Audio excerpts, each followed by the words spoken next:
I paid $2,800 for this holy grail Xbox 360. So this is the controller that goes with the Xbox 360. This looks really good. There's a little scratch right there, but a little bit of a mark right there. But this is in really nice condition. Okay, and here we go. This is just how it was shipped to me. Got some packaging paper. Now it is supposedly all complete. They don't have everything in the box, they just have the console in the box. I have everything else set aside though. I think this is the only yellow Xbox 360 there is. And it is the Simpsons Edition. This is a 1 of 100 Simpsons Special Edition console that was awarded as prizes. This was never sold retail. There are fewer than 20 known documented consoles, even though there were 100 made. From the eBay listing that I bought it from, I know that this has the red ring of death, and it does have some cracks in the shell. So if and when I decide to resell it, it won't bring top dollar, but overall, this actually is in pretty good condition. And this is all of the other stuff that came in the box. So I think this might be a full, complete retail set of stuff for this Xbox 360. They didn't have any special packaging or anything for these, at least for most of them. They didn't have any special packaging. They just came in a normal retail box for a white Xbox 360. So I think it's time to get this thing plugged in and see what it does. I do want to check and see if the controller turns on, and we do have power on the controller. This controller is complete, even with the battery pack and everything. The paint on it is in really good condition. I see one sort of flaw right there, a little scratch, but overall this is in really nice condition. Now, the console itself does have some imperfections. We've got one right here. I don't know how well this is showing up on camera, but there is a small crack that goes from here to here. And then there's a little hairline crack here, and here. And then on this side, we've got some cracks right down here. Looks like somebody tried to maybe super glue that on, and then the crack goes down here and up to here. Another flaw we have is these little holes right here have little marks on them from where someone tried to put a screwdriver or tool in there to open this console up. So there are a few defects. This is definitely not in perfect condition, but overall, other than that, the paint is in really good condition. I think that's enough talking though. Let's get it plugged in and see what it does. Oh, and I just noticed this, the hard drive plate right here still has the protective plastic on it. Man, I wish whoever had this would have taken as good of care as the shell as they did with some of the rest of these, like the hard drive. Okay, hard drive is in, it's all plugged in, hooked up to my TV. Let's see what happens when I press the power button. Oh, we get immediate red ring of death. The power supply has a yellow light. I think that's supposed to be green. Does this just have a bad power supply? There's no way. And I hope it doesn't, because that's going to be a super short video. I'm pretty sure that's supposed to be green though. Let's try a different power supply. Before I try a different power supply though, I think a yellow light means that there's power to the brick, but it's not sending power to the console for some reason. So let's check the codes on this and see what they say. 0, 0, 0, 1, 0001. Okay, that's our code. So code 0001 is a power issue.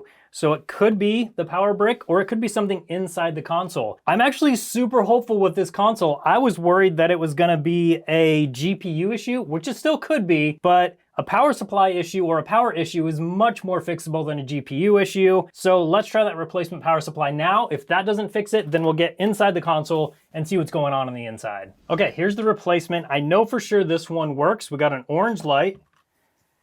Let's plug it in and see what happens. Is that the same power cord? So turns out I have a power supply for a newer Xbox 360 than this model, so I don't actually have one to test it with. The power supply is not likely the issue, honestly. That's probably the issue in like, I don't know, 10 to 20% of cases like this. So what I'm gonna do is get the console torn apart and let's see what's going on the inside of that. I think that's where our problem's gonna be. So this Xbox 360 was manufactured in yeah?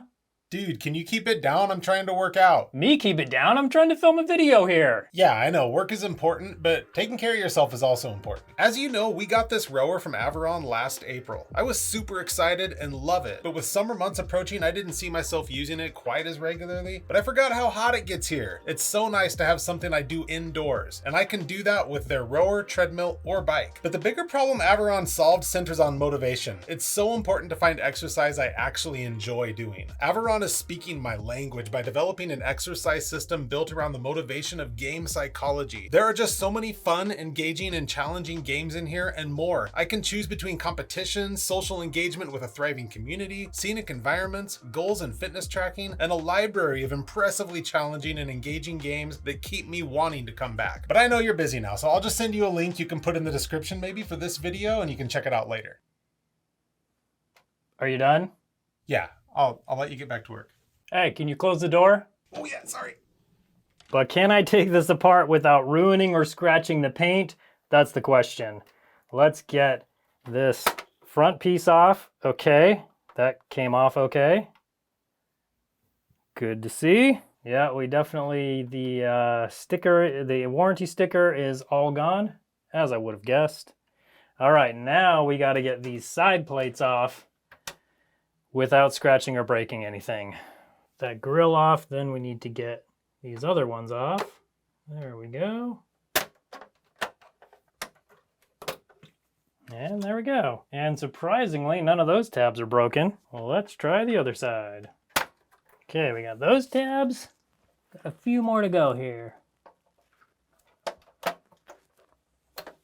Okay, there we go. And if we remove this foot, the last tab is right there. Should be. There we go. Got it.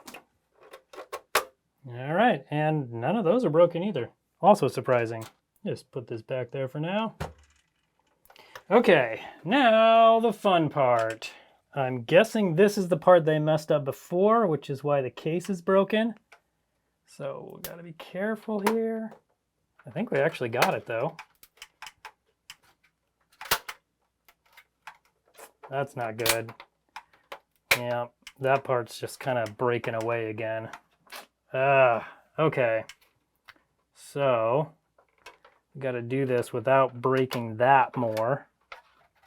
So let's just lift up on the top. There we go. Oh, okay. Got it. Let's just leave that part alone. We need to reinforce that for sure. Then we'll get these two. And there we go. All right. So we didn't do any more damage than is already here. That's good. Let's get this top cover off. Actually, the bottom cover wants to come off, so we'll get that off. Ah, that's so cool. You can see this is the white from the original console color, and then this is all the yellow overspray. One of the things I should have done before is protect the console from all the little things that are on this mat. Now, I've cleaned it off, but sometimes things kind of get stuck in there. So this is what we're gonna do. We're gonna put our TronicsFix desk mat on here and that will protect it. Available at TronicsFix.com. Okay, now let's see what we've got. Let's go ahead and take the eject button off. There we go. Now let's start removing screws. I'm gonna start with these screws first, and this one. Ah, it's missing one. We can fix that. So I'm gonna get those out first, then we'll move on. And with those screws out, we should be able to remove this top piece. There we go. Yeah, I'm gonna put that somewhere safe as he sets it on the floor. All right, metal piece. Nothing too crazy in here so far. Got to take everything out and get down to that motherboard though. Okay, and then this shroud can come out. Oh yeah, look at that. That's for sure a problem. So we got 1, 2, 3, 4 very bulged and leaking capacitors. And honestly, it's possible that's the only problem with this thing. That would be amazing. Okay, well, we know what we gotta do first. Let's get those capacitors replaced. Now, in order to do that, we do need to remove the whole motherboard. So I'm gonna take off this front board by removing these screws. And then we will remove the screws on the bottom. And then we'll pull the board out. And with all the large silver screws out, we can remove the smaller black screws. And with those screws removed, we can pull the motherboard out. And there we go. Let's just take a look at the bottom side real quick. Okay, really doesn't look too bad on the bottom. Somebody, almost looked like somebody tried to replace this capacitor and then stopped. Okay, so hopefully all we have to do is replace those capacitors. Let's get that done and then we'll find out. Let's remove the heat sinks before we replace those capacitors. I've already removed the clamps on the back. So there's one and there's the other one. So this is interesting. We've got a little red arrow that is pointing towards this chip right here. So that's a little concerning. It makes me wonder if someone has diagnosed this and diagnosed that to be the fault. This is the GPU. This is what I expected the problem to be before I saw the capacitors. So did someone misdiagnose this, or was it diagnosed before the capacitors blew and this is going to be an issue once we get those replaced? Only one way to find out. Let's get those replaced and see what happens. Now in order to replace these, I'm going to be using this solder sucker to suck the solder off of the pins on the bottom, the legs of the capacitors on the bottom. That will make it so the capacitors will just fall out, and then we can bring in the new capacitors and just put them in and solder them in. So first some flux. This will just help the solder flow. And here we go. And that didn't work quite as well as I hoped it would, so I'm going to come in with my hot air and use my hot air wand to heat these all up, and then those will just fall right out. Okay, and with these holes cleared out, we can install the new capacitors. We need to make sure this white line right here goes towards that shaded area. That is the ground side, so we need to make sure that's lined up correctly. Okay. Then we can flip these up on the side, and I'm going to bend the legs. That'll make sure they stay there when we flip it all the way over. All right, now we'll just come in with some solder. We need to make sure that joint is really good, so I'm going to leave the heat on there for quite a while. And then just the same thing on all these other joints. Now the way you're supposed to do it is heat the joint like this, and then to bring the solder in, not touching the iron, onto the joint. So that's another way, a more professional way to do it. Now that those are all soldered on, I'm going to remove the tails. And with that done, I'm actually going to come in with more solder and just redo every joint just to make sure every joint is good and strong. Now we'll clean up using a Q-tip and some isopropyl alcohol.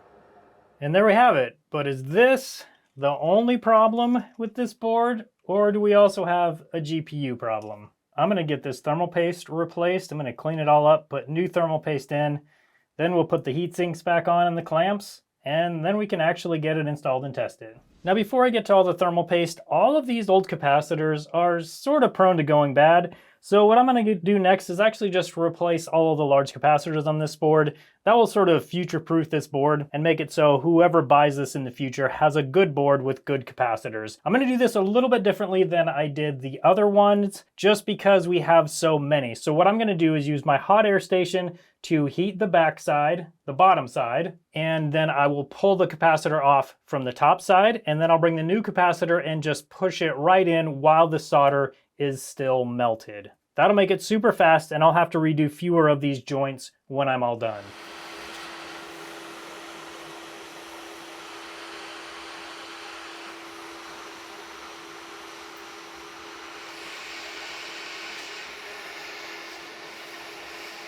Okay, now all we have to do is cut the legs off, clean all the flux off, and then resolder any joints that need it, and then we can get to the thermal paste. Now I am using some hot air to loosen this thermal paste, and that does seem to work pretty well to get it loose and come off. Yeah, there we go. That's working okay. All right, and then we'll heat up the GPU, get that thermal paste warm, and then hopefully that'll come up easier as well. Oh yeah, there we go. Yep, that works really well. Okay. We've got the two main chips looking pretty good. Now we just need to clean off the heat sinks.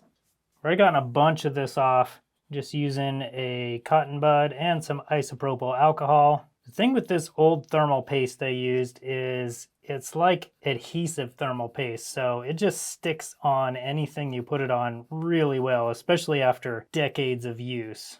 But we scrub on it enough, it eventually comes off. All right, now we can put the thermal paste on, get the heat sinks back on, and then finally start putting this thing back together. I really hope these capacitors are the issue. It would really suck if the GPU is also an issue, and that's clearly a possibility here. All right. And thermal paste is in. You can say it yourself. But that looks pretty good to me. This heatsink goes on, and this heatsink goes on. And we just need to put the clamps on, and we'll be ready to move on. Let's clean out these fans. Can't do all that work and then have dirty fans. That's better. Okay, here we go, in with the board. And of course, the shroud is pretty dirty as well. So let's get all that dust out of here. All right, much better. Now I just need to remember to plug this in, so I'm going to do that first. There's 1 and 2. Okay, now we've got our protective desk mat back down, so I'm going to start working with the painted parts. I'm going to reinforce this shell right here again where it's cracked with some CA glue, just because I want to make sure that's really nice and strong.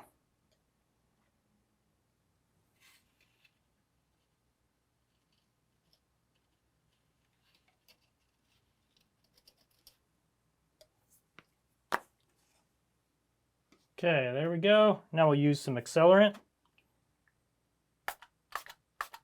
So that will dry almost instantly, and we're ready to move on. Now while that shell is drying, let's get this top metal piece on, and then we can get the screws in. Now we need to put the power button on. There we go. We can screw it down.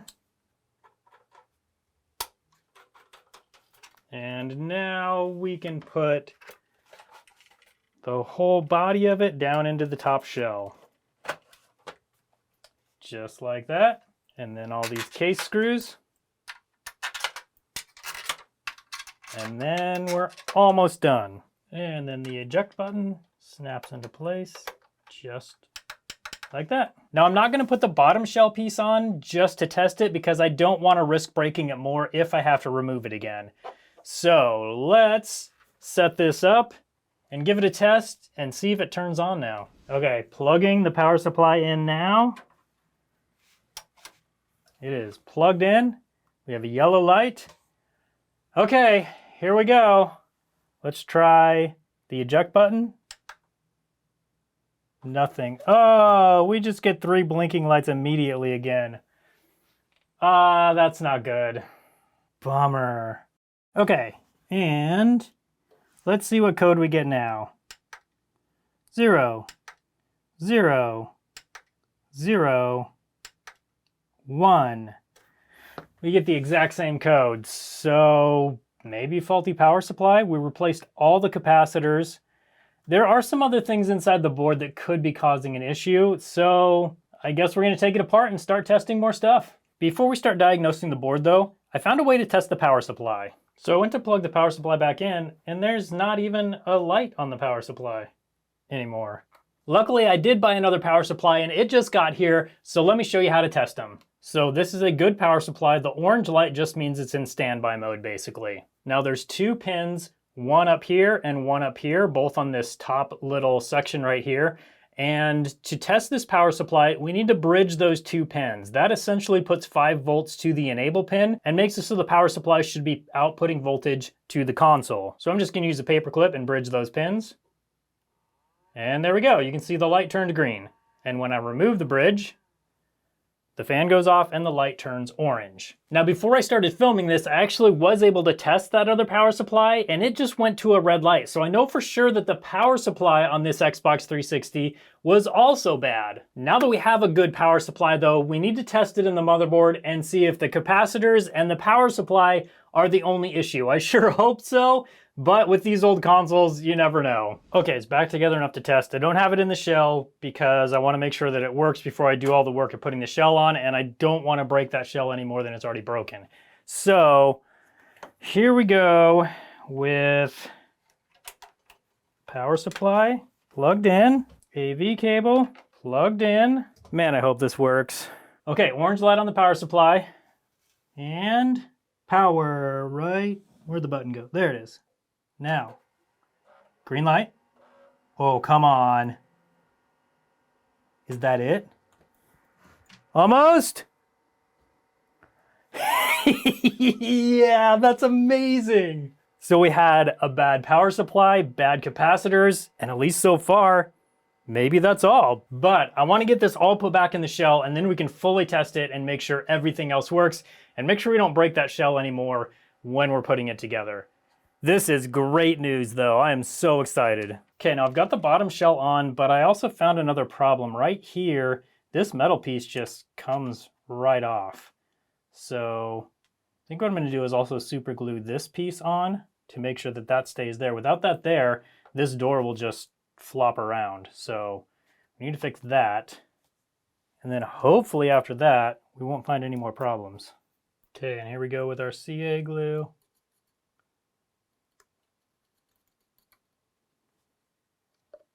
Make sure that saturates these posts nicely.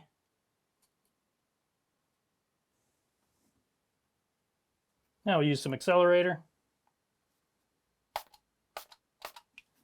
There we go. I'll wipe that off the plastic. Plastic bits that don't need it.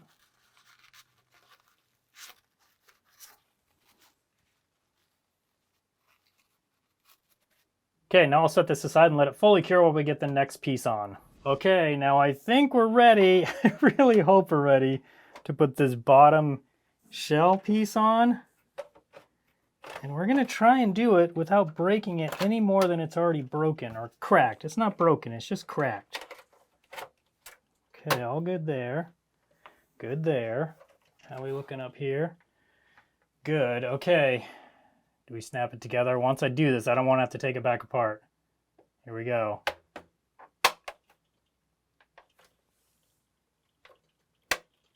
Okay, good there. And this is the worst part. Oh. Oh man, I hope I don't have to take this back apart. Okay, there we go.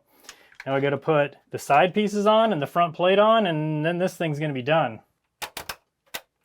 And this side piece, might as well plug the hard drive in right now. Now the front piece.